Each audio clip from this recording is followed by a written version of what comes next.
பாபாவின் அனுமதியோட மூன்றாவது அத்தியாயம் நம்ம சொல்கிறோம். இந்த அத்தியாயத்தை வந்து கேட்கும்போது நீங்கள் ரொம்ப கவனத்தோடு இதை கேட்கணும். ஏன்னா வந்து இந்த அத்தியாயம் வந்து சாதாரண அத்தியாயம் இல்லை. ஒவ்வொரு அத்தியாயமும் பாபாவே அதனுடைய அனுமதி சொல்லியிருக்காரு. அந்த அனுமதியோட நாம் இப்போ வந்து மூன்றாவது அத்தியாயம் சொல்கிறேன். இந்த அத்தியாயத்தில் முதல் வந்து ரெண்டாவது அத்தியாயத்தில் ஹேமந்த் பந்த் வந்து என்னுடைய வாழ்க்கை வரலாறு நீங்கள் எழுதுங்க அப்படின்னு சொல்லிட்டாரு. அந்த எழுதுறதுக்குரிய காரணத்தை இப்போ இவர் சொல்கிறாரு. என்னுடைய வாழ்க்கை வரலாறு சத்சரிதத்தை படிப்பவர்களுடைய வாழ்க்கையை நான் வந்து முன்னும் பின்னும் நீங்கள் எங்கே போனாலும் நான் ரொம்ப பாதுகாப்போடு நான் பார்த்துக்குவேன் அப்படிங்கிறாரு. அதே மாதிரி நீங்கள் என்னுடைய சச்சரிதத்தை நீங்கள் படித்தாலும் அதை கேட்டாலும் இசையாக பாடுவார்கள். நாம் இப்போ சச்சரிதம் படிக்கிறோம். நம்ம பாபா பாட்டை எப்படி நம்ம பாடுறோம்ல, அந்த ஆரத்தி பாடல் அதுவே வந்து சத்தமாக சந்தோஷமாக மன மகிழ்ச்சியோடு பாடணும். அந்த மாதிரி நீங்கள் மன மகிழ்ச்சியோட நல்ல விரும்பி பாட்டை பாடி அந்த மாதிரி சச்சரிதத்தை ஆவலோடு நீங்கள் படிச்சீங்கன்னா உங்களுடைய கடைசி உயிர் போகும்போது கூட அந்த சாமி தருவாயிலும் உங்களை இழுத்துட்டு வந்துடும் வெளியே அப்படின்னு சொல்றாரு. நிறைய பேர் அந்த மாதிரி நிறைய ஒரு பாதுகாப்பான ஐஸ்வர்யம் இருக்கிறவங்களெல்லாம் நிறைய காப்பாற்றிருக்காரு. அந்த மாதிரி நம்ம பாபாவுடைய சச்சரிதத்தை படிக்கும் போதும் கேட்கும் போதும் மறுமை வாழ்க்கையில் இனிமேல் நம்மளுக்கு பிறவே இல்லை அப்படிங்கிறார். அவரே உண்மையை அவர் சொல்லியிருக்காரு. இனிமேல் உங்களுக்கு பிறவே இல்லை. ஆனால் வந்து முழு நம்பிக்கையோடவும் ஆனந்தத்தோடவும் நம்பிக்கை படிக்கணும் அப்படின்னு சொல்றாரு. அதே மாதிரி இன்னொன்று சொல்றாரு, என்னுடைய கதையை வந்து படிக்கும்போது ஒரு விளையாட்டாவோ ஒரு வேடிக்கையாவோ படிக்கக்கூடாது. ஒரு முழு நம்பிக்கையோடையும் ஆத்மார்த்த திருப்தியோட நீங்க படிக்கணும். அப்படி படிச்சீங்கன்னா நீங்க வேண்டுதலெல்லாம் நிறைவேறணும். நீங்க வேண்டாததை கூட நான் நிறைவேற்றி வைப்பேன் அப்படின்னு சொல்றாரு.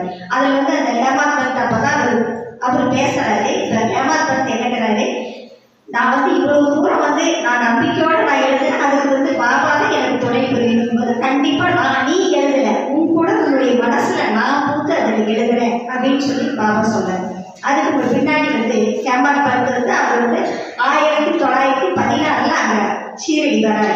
சீரடி வரும்போது சொல்றாரு, அவர் வந்து அப்போ ரிட்டையர் ஆயிடுறாரு. கொஞ்சம் தான் சம்பளம், குடும்பம் பெருசு, என்ன செய்யறது, குடும்ப வருமானம் இல்லையே, எனக்கு பத்தாது அப்படின்னு சொல்லிட்டு அவருடைய நண்பர்கிட்ட பாபாட்ட கொஞ்சம் சொல்லுங்க, எனக்கு ஏதாவது வேலை கிடைக்கிற மாதிரி ஏற்பாடு செய்ய சொல்லுங்க, ஏதாவது சொல்லுங்க எனக்கு அப்படின்னு சொல்லும்போது பாபா வந்து சொல்றாங்க, உனக்கு வேலை கிடைக்கும், அதை விடவும் ஒரு நல்ல உனக்கு புண்ணியம் கிடைக்கும் போது இங்கே இரு, இன்னும் கொஞ்ச நாள் இங்கே இரு, நல்ல சந்தோஷமா உனக்கு மன மகிழ்ச்சியோடு உனக்கு வேலையெல்லாம் இங்கே நடக்கும் அப்படின்னு சொல்றாரு. அதுக்கு பின்னாடி தான் ஒரு சத்சரிதம் எழுத ஆரம்பிக்கிறாரு.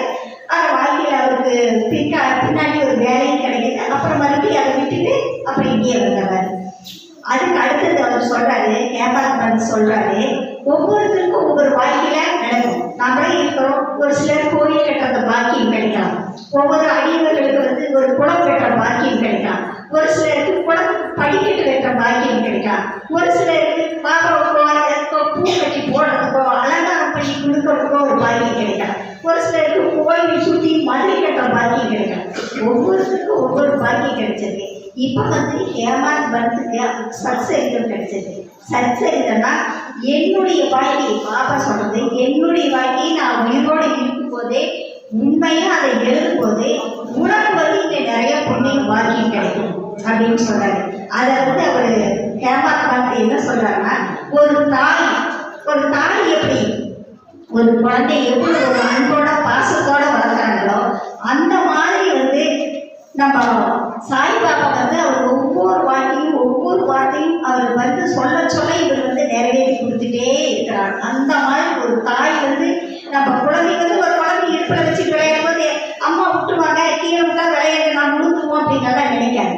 அந்த மாதிரி தான் பாபா வந்து அவருடைய குழந்தைகளாக நம்மளை பாதிக்கிறாங்க. நம்மளுடைய எண்ணம் செயல் எல்லாமே அவர் பாபா நீங்கள் சொல்லி வேண்டிட்டு இருந்தீங்கன்னா அவங்களுடைய இப்பிறவிலிருந்து காப்பாற்றி இனி ஒரு பிறவியிலே ஒரு நிலைமைக்கு கொண்டு வந்து நீங்கள் என்ன வேணுங்களோ அது உடனே நிறைவேற்றி கொடுப்பாரு. அந்த மாதிரி ஒரு சக்தி படைத்த ஒரு பாபான்னு சொல்லிட்டு ஹேமந்த் பந்த் அவருடைய வாழ்க்கை அத்தியாயத்தில் சொல்றாரு. அதுக்கு பின்னாடி கலங்கரை விளக்கம் அப்படின்னு சொல்லியிருக்காரு. அடுத்த தலைப்பு கலங்கரை விளக்கம் அப்படின்னு நம்ம ஒரு படகுல போகிறோம், ஒரு போட்டில் ஒரு கப்பலில் போகிறோம். பெரிய கப்பலில் போகும்போது கப்பல் பார்த்தீங்களா, கடல் எவ்வளோ பெருசாக இருக்குது, அது எந்த பக்கம் திசை ஒன்றுமே தெரியாது. அதுக்கு வந்து திசை மாறி இந்த பக்கம் இந்த திசை வடக்கு கிழக்கு இந்த மாதிரி கலங்கரை விளக்கத்தில் இந்த பக்கம் ஆபத்தாக இருக்குது, இந்த பக்கம் போக அப்படின்லாம் கலங்கரை விளக்கமா யாரு இருக்காருன்னா சாய்பாபா இருக்காரு.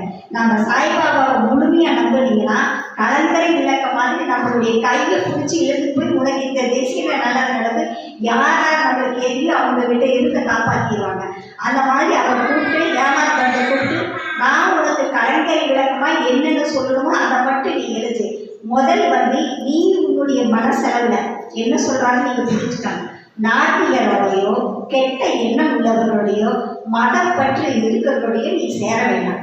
ஒதுங்கி நின்று நீ நல்ல ஒரு மனநலம் படைத்தவர்களோட சேர்ந்து நல்ல நிம்மதியா ஒரு பாவ பக்தரா ஒரு நம்பிக்கை பொருளோடு இருக்கும்போது நீங்க எழுது.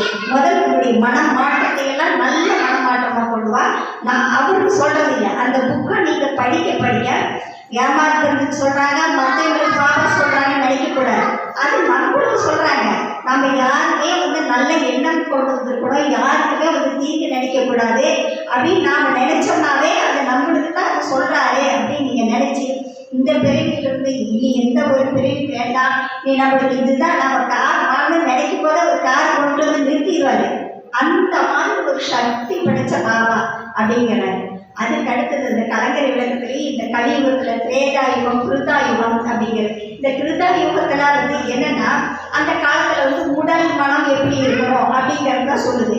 திரேதாயுகம் அப்படிங்கிறதுங்க வந்து தியானம் பண்ணுங்க, அமைதியா இருங்க அப்படிங்கிறத மட்டும் சொல்லுது. ஆனா கலியுகம், இந்த கலியுகத்துல என்னன்னா கடவுளை வந்து நல்ல இசையோட பாடணும், இசையோட அவங்களுடைய நாமத்தை வந்து நம்பிக்கையோட பேசணும், நம்பிக்கையோட சொல்லணும். அப்படியே இங்க இருக்கிறோம் நம்ம பாட்டு வந்து பாடும்போது பாபாவுடைய இதை வந்து சச்சரிதம் இந்த பாட்டெல்லாம் நம்ம கீர்த்தனை பாடும்போது ஆனந்தமா கைத்தட்டி பாடணும்.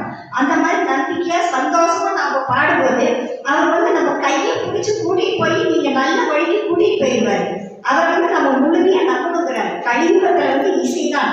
இசை கடவுளோட எல்லா கடவுளும் தான், பாபா மட்டும் இல்லை, எல்லா கடவுளுடைய நாமத்தையும் நம்ம உச்சரிக்கணும், நல்ல நம்பிக்கையோட இருக்கணும் அப்படின்னு சொன்னாரு. அதுக்கு அடுத்தது வந்து ரோகேக்கர் அப்படின்னு சொல்லியிருக்காரு. அவர் வந்து ஒரு முஸ்லீம். அவர் வந்து என்னன்னா அவருக்கு வந்து ஒரு உடம்பு மனநிலை சரியில்லாம அவர் ரொம்ப வேதனையோட பாபா கிட்ட வந்திருக்காரு. ரோஹித்தர் வரும்போது அவர் வந்து அல்லாஹ் அக்பர் அப்படின்னு ரொம்ப கத்திட்டு ரொம்ப சத்தமா இருந்திருக்காரு. அவருக்கு ஏன்னா அவரு நம்மளே வந்து மனசு வந்து ரொம்ப ஃபீல் பண்ணி அழும்போது என்னடா வாழ்க்கை அப்படின்னு ரொம்ப கத்துறோம் எல்லாரும். யாருனாலேயே எல்லாருமே ஒரு சில சமயத்தில் ரொம்ப உடஞ்சு போயிடும் மனசு, ரொம்ப கத்தி தினம் உடனே சத்தமா கத்திட்டு இருக்கிறாரு. அப்போ வந்து ஷீரடி ரொம்ப கிராமமா இருந்தது. அப்ப கிராமத்து மக்கள்லாம் வயல்ல வேலை பண்ணிட்டு வந்துட்டு நைட்டு வரும்போது என்னடா இப்படி கத்துறாரு, பாபா அமைதியாவே இருக்கிறாரு அப்படின்னு சொல்லிட்டு பொறுமையா ஒரு வாரம் இருந்துருக்காங்க. ஒரு வாரம் கழிச்சு பாபா என்ன பாபா இவர் இப்படி சத்தம் போட்டுட்டே இருக்கிறாரு, எங்களால தாங்க முடியல அப்படின்னு. அவர் வந்து அதுக்கு அவர் சத்தம் போட்டுட்டு இருக்கிறது அவருடைய இயல்பு. அவர் வந்து ஒரு பிரச்சனை அவருக்கு அவங்க மனநிலையினாலேயோ ஏதோ ஒரு பிரச்சனை, அதனால அவர் சத்தம் போடுறாரு. நீங்க அது பெருசா எடுத்துக்க வேண்டாம், அது வந்து சரியாகி நீங்க அமைதியே போங்க. அதையும் ஒருத்தர் விரும்புறாரு, அவர் விரும்புறாரு.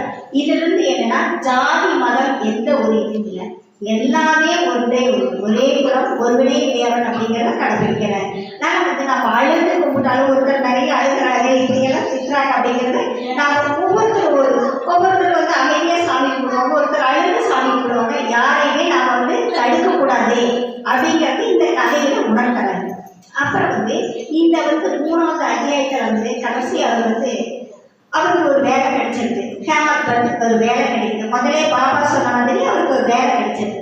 வேலை கிடைச்சி கொஞ்ச நாளையே அவர் வந்து வேலையில விருப்பங்களாவது வந்துட்டு வேலையை முடிச்சுட்டு வந்துட்டு இவர்களிடையே கடைசி சமஸ்தானத்தை நிர்வகிக்கிற பொறுப்பெல்லாம் ஹேமத் வந்து வீட்டையே வந்தது.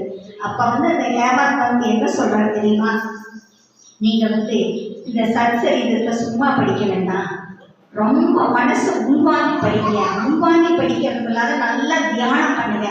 இதை வந்து பாட்டோ அல்லது சத்சரிதோ படிக்கும்போது பாபா உங்க முன்னாடி காட்சி அளித்து சொல்ற மாதிரி நீங்க நடந்துட்டாங்க. அப்படி நீங்க பண்ணீங்கன்னா இந்த இன்மை பிறவி எந்த 7 ஜென்மத்துக்கும் நீங்க வேண்டுதெல்லாம் நிறைவேறும். நான் உங்களை அருள் கூர்ந்து தயவு செஞ்சு கெஞ்சி கேட்டுக்கிறேன். நீங்க வந்து இதை நல்லா படிச்சு நீங்க எல்லாரும் நல்லா அருள் பெறணும்னு ஹேமத் வந்து கேட்டுருக்காங்க. அதனால வந்து எல்லாரும் சத்சரிதம் படிங்க.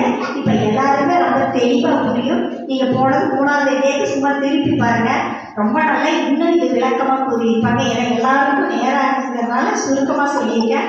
எல்லாரும் எல்லா வளங்களும் பெறணும், எல்லாரும் சச்சரியும் பெறீங்க, எல்லா கடவுளுக்கும் நீங்க போங்க. பாபாவை மிக முக்கியமா நம்பிக்கையோட கூப்பிடுங்க, பொறுமையா கூப்பிடுங்க. எல்லாருக்கும் எல்லாரும் கிடைக்கணும். ஆல் த பெஸ்ட் வாழ்த்துக்கள். சாயி பணியா அனைவருக்கும் சாந்தி நிலவட்டும். எல்லாரும் நல்லா இருக்கணும். ஓம் சாய்ராம்.